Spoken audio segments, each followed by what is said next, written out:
This is one of the very first amp in a box type pedals, the Marshall Bluesbreaker pedal. I'm going to be comparing it to the Boss OD-3, and I'm mainly going to be focusing on the Marshall Bluesbreaker just because I've already done a lot of videos on the OD-3. I'm more using the OD-3 as a kind of benchmark here. The first thing that I noticed about the Bluesbreaker was that the gain control works in a pretty unique way. First of all, almost all of the drive sounds are in a really narrow range of that gain control right at the top. The other thing is that as you increase that gain control, it also increases a lot of treble at the same time as well. The Bluesbreaker can get a lot cleaner than the Boss OD-3, and I'll start with a setting that I thought worked really well as a kind of fat clean boost, where the Bluesbreaker is boosting the overall volume but rolling off a lot of that harsh high end at the same time.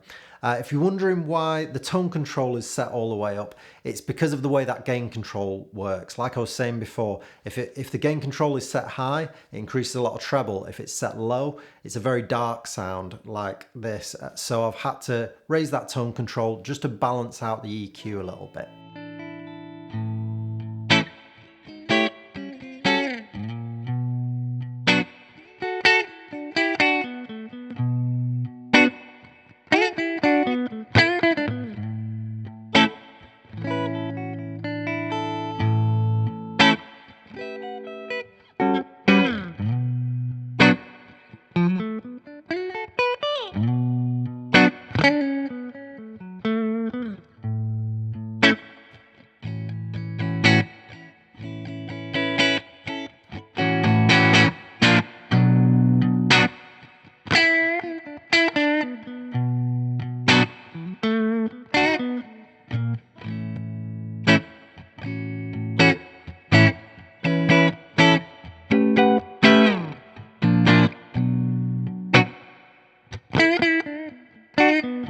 On a low gain setting where I'm trying to get that nice valve amp on the edge of breakup type sound, the OD-3 has a more open top end and more extended bass frequencies, while the Marshall Bluesbreaker has a kind of more rolled off top end. It takes out a lot of those harsh high end frequencies and has a tighter bass response. So if you have, say, an OD-3 that you think is just a bit harsh in those airy high end frequencies or a bit boomy in the bass, then the Marshall Bluesbreaker might be a good alternative to start looking at.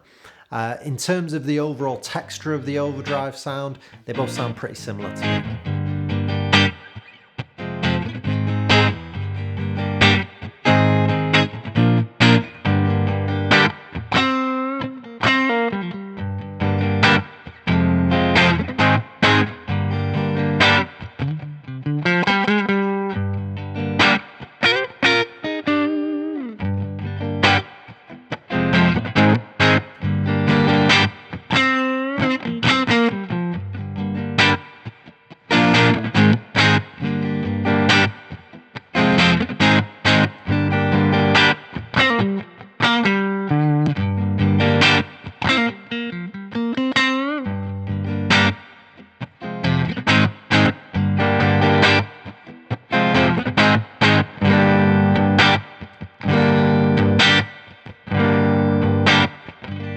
With mid-gain settings, the OD-3 still has this more extended bass and high-end frequency response, while the Marshall Bluesbreaker is more emphasised in the low mids.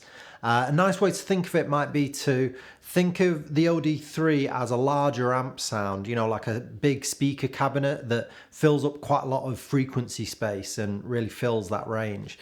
And the Marshall Bluesbreaker as more of a smaller combo type sound, where it's a bit pokier and doesn't take up as much space in a mix.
Now for the higher gain settings, but before we do, if you're finding this video useful, think about liking the video and maybe subscribing to the channel if you want to see more videos like this, exploring guitar sounds.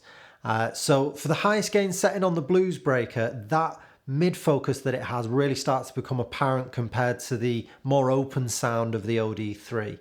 And while I'm not as keen on the sound of the Bluesbreaker for chords, I think that mid-focus sound for lead playing can work really well and would likely help you stand out in a mix really nicely.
So to round things up, I think both of these pedals do a really nice amp-like overdrive sound, but there are two main differences between them. The first and most important, I think, is the difference in overall EQ.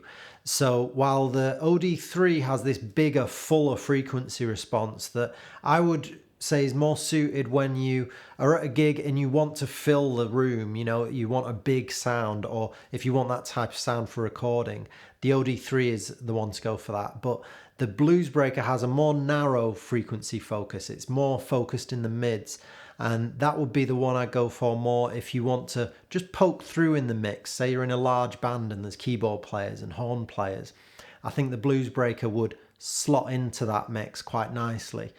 Or if you're in the studio and doing lots of overdubs, that sound would likely work, I think. The second difference is the amount of overdrive available. So the Bluesbreaker can get cleaner than the OD-3 and get pretty much completely clean. And the OD-3 can get a bit dirtier than the Bluesbreaker. So just be aware of that difference in range on the drive control. If you like the sound of the Bluesbreaker but you're struggling to find an affordable one on the used market, think about some of the modern alternatives like the JHS Morning Glory. There's the Wampler Pantheon. I'll put a list to a bunch of them down in the description, and it's worth checking those out. I hope you found this useful. If you have, think about liking the video and maybe subscribing to the channel if you want to see more videos like this.